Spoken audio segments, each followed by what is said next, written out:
Howdy saxophone geeks, we got another Mouthpiece blank. I bought a Mouthpiece I've been looking for a long time. We're going to unbox it here and then we'll compare it with the other mouthpieces it's similar to. Alright, here we are with the box open. It's pretty darn well packaged, which is always nice to see. And let's take a look at what we got.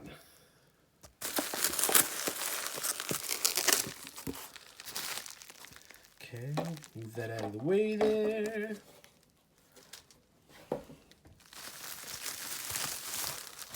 Kind of just bundled up in this stuff here. I'd like to see a little more accuracy on the wrapping of it. But here we go. What we have is a Selmer Airflow tenor mouthpiece with the round chamber. So we're going to take this in and take a close look at it and talk about what I'm looking for out of this. And there you go. Stay tuned. All right, guys, we got three mouthpieces we're going to take a look at. I can't hold the phone like that. Two that I've had for a while, both of which have been refaced, and a new one, which I call a blank, which will be refaced to be in the right playing situation. What I like to do is I like to find vintage mouthpieces and have them refaced. You know, they're usually very small opening. In fact, that's the only ones you can afford to use as a blank are the small ones, and we'll talk about why. I'll turn the camera around so you don't got to look at my ugly face. We can look at some mouthpieces. All right, I'm doing this all handheld. Bear with me. These are soloists made by Selmer in the 50s, mid-50s, early, who knows. I like these earlier ones with the smaller pattern on the shank. That's how you can tell that. But this one I've had for a long time, which I had refaced to a 7. This one I got as a blank for this, a backup for this one. It's very similar, but it's not quite the same. I think it's a little older. It was only a letter C. We'll talk about that in a second. And this one came out nice, but it's not the same as this. You know, that's the problem with trying to have a backup mouthpiece made, is they're never really the same as what you're trying to reproduce. So I like this and I play it occasionally, but I still keep going back to this one. This was a letter D, and this was a letter C. And the person who refaced this, I was able to get this. It's not as open as this. This is like a 6-star, maybe 98 thousandths. This is a 7/102. And the reason that matters is when you pick up a blank, you want it to be at least a little bit open so that you have some room to open the mouthpiece up. This is a number C-star in the oval, which is indicative of these earlier blanks. And that means it's got a little more material than this. I don't like to see a mouthpiece that's overworked, so that kind of makes it nice. Now, these soloists have what we call a horseshoe chamber, as you can see right there. Here's my primary, and you can see the horseshoe chamber. Interesting thing about this one is this horseshoe, you can see that there's, at the bottom of your screen, there's a good amount of material there. It's sort of a smaller horseshoe than this one. This is an earlier blank, I think. And as you can see, it's been worked on the inside there. And I believe that was done at the factory, and eventually they just stopped doing the extra work to save time, or maybe different people working on the different mouthpieces did a different level of work on them. Who knows? I don't really know. Joe Henderson played these, Eddie Harris, lots of people. They're cool. I like them quite a bit. There's a mouthpiece that Sonny Rollins plays on the record called The Bridge, which is a little different, and I've been looking for one for a long time. As you can see by the shank of these mouthpieces, they are not quite the same.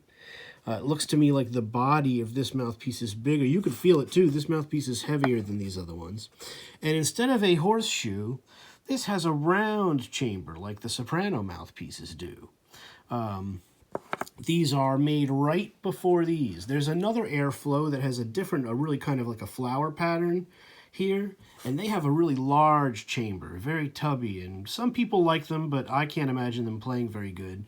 And I've always been looking for one of these with the small round chamber. The reason I want one of these is because I think this is what Sonny Rollins used on The Bridge. I'm pretty sure the pictures are unclear and kind of grainy from the album, but from what I can tell, it doesn't seem to be one of these. I think it's one of these. As you can see, it doesn't look like it was used. Maybe it was used a little bit.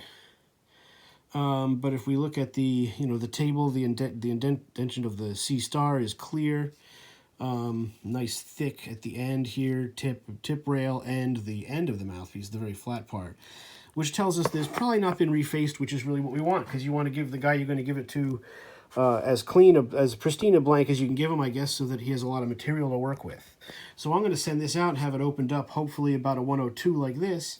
It'll be really interesting to see how it plays. I mean, this is really, really a cool mouthpiece with the round chamber. So it'll be interesting to see what it plays like. One of the things that can happen with these old mouthpieces is that the diameter of the shank can be a problem.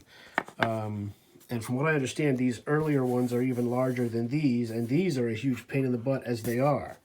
So if you use vintage mouthpieces or just different mouthpieces in general, you know that the mouthpiece diameter of the shank can be a problem, and I have to use paper. I have to basically have the cork replaced often because it compacts, and then it gets all compacted, and then it doesn't really fit. So that's a problem with these, and I think that these earlier ones, the one I just picked up to have refaced is probably a bigger opening. You can almost see it with the naked eye. So we'll see how that works out. But it'll be interesting to see what this mouthpiece plays like once we get it into good playing condition. So we're going to do that, and then we'll play test it. Maybe I'll play it before. I mean, I don't really play a C star. But maybe we'll play it before we have it refaced just to see what it plays like in its tiny opening, and then we'll play. I think that's what we'll do. So anyway, thanks for watching. These are 3 soloists, the 3 tenors, if you will. This isn't really a soloist. They call these airflow. But again, don't be mixed up. There's a small chamber, and there's I'm not showing you well. There's a small round chamber, and then there's a large chamber, a really, really big chambered airflow, and those are not fun to play.